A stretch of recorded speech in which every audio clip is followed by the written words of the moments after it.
it was taken out, and the movie was released in an 85-minute version. It was reissued by 20th Century Fox in 1954, and it was the same 85-minute version. I think, if I remember correctly, it was 1990 when those 3 minutes were actually reinstated into the film. Yes, sir. I came to see Clifton Webb because I knew him from his comedies such as Cheaper by the Dozen. Yeah. Much more distinctly, you probably remember him as Mr. Belvedere. That's right, that's right. But also I wanted to hear Dana Andrews because I remember him from I Was a Communist for the FBI. I think that was turned into a movie as well as I knew it on the radio. So did he do a lot of other things, Dana Andrews? Andrews? Andrews had a pretty good career. I'm afraid the last portion of it was probably jeopardized by his penchant for alcohol. Mm-hmm. He was an alcoholic. Not a good start in the movie. Day drinking. Yeah. But I think it finally caught up with him as far as his career was concerned. But Andrews, I think it was a year before this, he was in a really good film called The Oxbow Incident, which was about lynch law, a very potent thing. But Andrews, he was in Crash Dive. Best Years of Our Lives. Yeah, and really had a pretty good career. And just as an aside, he also had a brother that entered into the movie business. His name was Steve Forrest. Steve Forrest and Dana Andrews were brothers. And you would never know it, I don't think, to look at them, but they were brothers. And Andrews, his career probably evaporated in the early 60s. So it did go on for probably a good 20 years. I think he turned to television in that 60s era. I was doing a little research, and like some of the other folks who had been big in the early studio era, he found some success making appearances in television, but certainly not to the level he had in film. I think one of his last appearances was actually on The Love Boat. As we're all great actors and actresses under that, yes, that yes. fantasy island. Yes. Yeah. Yes.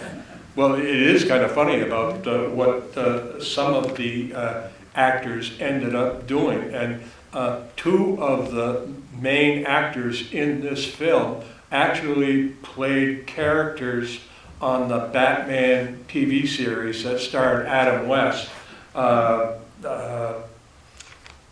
Vincent Price portrayed Egghead on the Batman series. He was on, I think, at least 3 episodes. And Otto Preminger portrayed Mr. Freeze in 1 episode of the Batman series. So it was not only actors that ended up on television. The cool thing about Preminger, every once in a while he would step in front of the camera. And probably one of the more memorable times that he did that was in 1953 with a movie called Stalag 17, which starred William Holden. And Preminger played the commandant who was the head of the POW concentration camp that the movie was about, Stalag 17. And he was very effective in that film. Give Preminger props also for being a finger in the eye of the Motion Picture Association. I think he liked to create a little controversy every once in a while with what he produced film-wise. In 1953, he directed a movie called The Moon is Blue, and that starred William Holden, and I forget who the young lady was who was in that, but the key element in the film, which Preminger refused to remove, the word virgin, was the object of the Motion Picture Association's distress. You can't use that word, they kept insisting. And so the film went out without a seal, which is pretty much a kiss of death, because the movie theater owners, the exhibitors, were given the kind of the unspecified addict that you shouldn't be indeed playing films that didn't have the MPAA logo attached to it. And then 2 years later, in 1955, Preminger is at it again, making a movie called Man with a Golden Arm, starring Frank Sinatra as a drug addict. And it had some not really vivid scenes of shooting up, but just enough to make the MPAA unhappy about the fact that here's something being entered into that heretofore was not permitted to be shown on screen, and that was the use of drugs by characters in films. And here, I think it was Darren McGavin was the dealer, and he indeed affixed Frank Sinatra up with drugs. A very, very powerful film in 1955.